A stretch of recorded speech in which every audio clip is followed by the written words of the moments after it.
আসসালামু আলাইকুম। আমরা ওয়ার্ডপ্রেস ওয়েবসাইট ব্যবহার করার সময় অনেক সময় দেখি যে পেজ নট ওয়ার্কিং, তারপরে ওয়ার্ডপ্রেস ক্রিটিক্যাল এরর, এই ধরনের কিছু এরর পাই। তো এটা সহজেই ফিক্স করা যায়। তো সেজন্য আমাদেরকে ওয়ার্ডপ্রেসের যে মেইন ফাইলটা আছে সেটা রিপ্লেস করতে হয় অনেক সময়। তো আমি আপনাদেরকে সেটাই দেখাবো কিভাবে মেইন ফাইলটা রিপ্লেস করতে হয়। আপনারা ইতিমধ্যে দেখতে পারবেন যে আমার স্ক্রিনে আমি অলরেডি গুগল থেকে সার্চ করে নিয়েছি ওয়ার্ডপ্রেসের যে মেন ফাইলটা ডাউনলোড করার জন্য আমি ওয়ার্ডপ্রেসের মেন অফিসিয়াল পেজে চলে গেছি।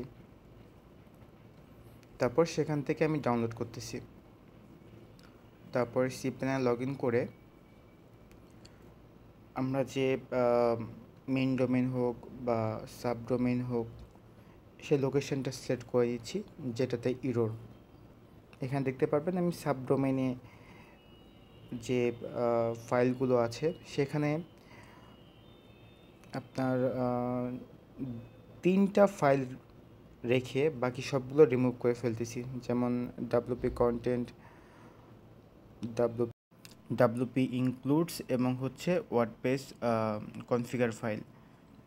এই 3টা রেখে বাকি সবগুলো আমরা রিমুভ করে ফেলব এবং এখান থেকে আমরা যে ওয়ার্ডপ্রেসের যে মেন ফাইলটা ডাউনলোড করেছিলাম সেটা এখান থেকে আমরা আপলোড করব। আপলোড কমপ্লিট হয়ে যাওয়ার পরে আমরা সেই সাবডোমেন বা হচ্ছে যদি মেইন ডোমেন হয় তাহলে হচ্ছে পাবলিক HTML-এ সেটা আনজিপ করে ফেলব। তো সেটা কিভাবে করতে হয় আমরা দেখাবো। যেমন এখানেও same WP content, WP includes এবং ওয়ার্ডপ্রেস কনফিগার ফাইল যেটা আছে এটা রেখে বাকি সব রিমুভ করে করতে হবে এক কথায়। এখানে আপলোডটা কমপ্লিট হয়ে গিয়েছে।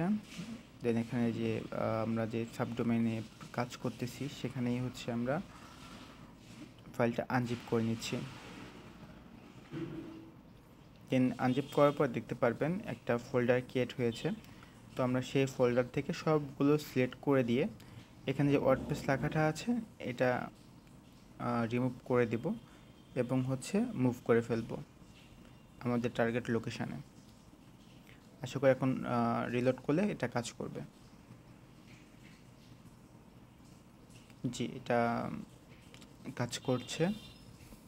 আমাদের শুধুমাত্র আরেকটা কাজ আছে, সেটা হচ্ছে ওয়ার্ডপ্রেস লগ ইন করতে হবে। দেন হচ্ছে পারমালিঙ্কটা আমরা চেঞ্জ করে দেব। তো সেটা আমি দেখাচ্ছি কীভাবে করতে হয়। সেটিং অপশনে যাবেন, সেটিং থেকে আমার লিঙ্কে ক্লিক করবেন। এখান থেকে যে কোনো একটা সিলেক্ট করে সেভ করে ফেলবেন, তাহলে আপনার ওয়ার্ডপ্রেসের যে ইস্যুটা ফিক্স হয়ে যাবে। ধন্যবাদ।